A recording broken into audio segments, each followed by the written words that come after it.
بسم الله الرحمن الرحيم. الرحمن علم القرآن خلق الإنسان علمه البيان. الشمس والقمر بحسبان والنجم والشجر يسجدان والسماء رفعها ووضع الميزان ألا تطغوا في الميزان وأقيموا الوزن بالقسط ولا تخسروا الميزان والأرض وضعها للأنام فيها فاكهة والنخل ذات الأكمام والحب ذو العصف والريحان فبأي آلاء ربكما تكذبان. خلق الإنسان من صلصال كالفخار وخلق الجان من مارج من نار فبأي آلاء ربكما تكذبان. رب المشرقين ورب المغربين فبأي آلاء ربكما تكذبان. مرج البحرين يلتقيان بينهما برزخ لا يبغيان فبأي آلاء ربكما تكذبان. يخرج منهما اللؤلؤ والمرجان فبأي آلاء ربكما تكذبان. وله الجوار المنشآت في البحر كالأعلام فبأي آلاء ربكما تكذبان. كل من عليها فان ويبقى وجه ربك ذو الجلال والإكرام فبأي آلاء ربكما تكذبان. يسأله من في السماوات والأرض كل يوم هو في شان فبأي آلاء ربكما تكذبان. سنفرغ لكم أيها الثقلان فبأي آلاء ربكما تكذبان. يا معشر الجن والإنس إن استطعتم أن تنفذوا من أقطار السماوات والأرض فانفذوا لا تنفذون إلا بسلطان فبأي آلاء ربكما تكذبان. يرسل عليكما شواظ من نار ونحاس فلا تنتصران فبأي آلاء ربكما تكذبان.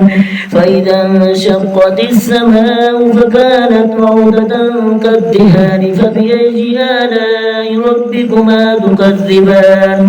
فيومئذ لا يسأل عن ذنبه إنس ولا جان فبأي آلاء ربكما تكذبان. يعرف المجرمون بسيماهم فيؤخذ بالنواصي والأقدام فبأي آلاء ربكما تكذبان.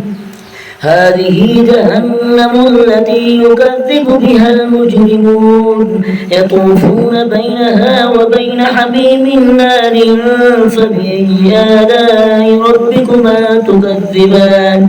ولمن خاف مقام ربه جنتان فبأي آلاء ربكما تكذبان. ذواتا أفنان فبأي آلاء ربكما تكذبان. فيهما عينان تجريان فبأي آلاء ربكما تكذبان. فيهما من كل فاكهة زوجان فبأي آلاء ربكما تكذبان. متكئين على فرش بطائنها من استبرق وجنى الجنتين دان فبأي آلاء ربكما تكذبان. فيهن قاصرات الطرف لم يطمثهن إنس قبلهم ولا جان فبأي آلاء ربكما تكذبان. كأنهن الياقوت والمرجان فبأي آلاء ربكما تكذبان. هل جزاء الإحسان إلا الإحسان فبأي آلاء ربكما تكذبان.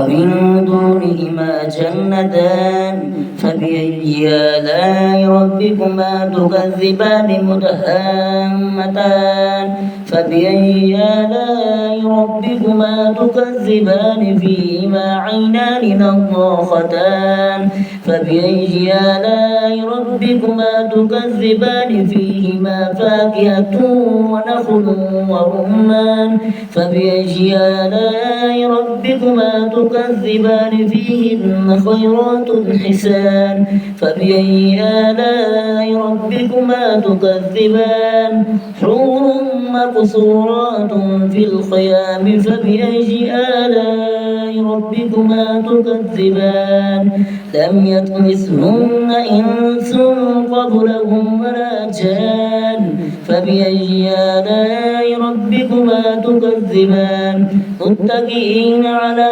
رفرف خضر وعبقري حسان فبأي آلاء ربكما تكذبان تبارك اسم ربك ذي الجلال والإكرام صدق الله العظيم.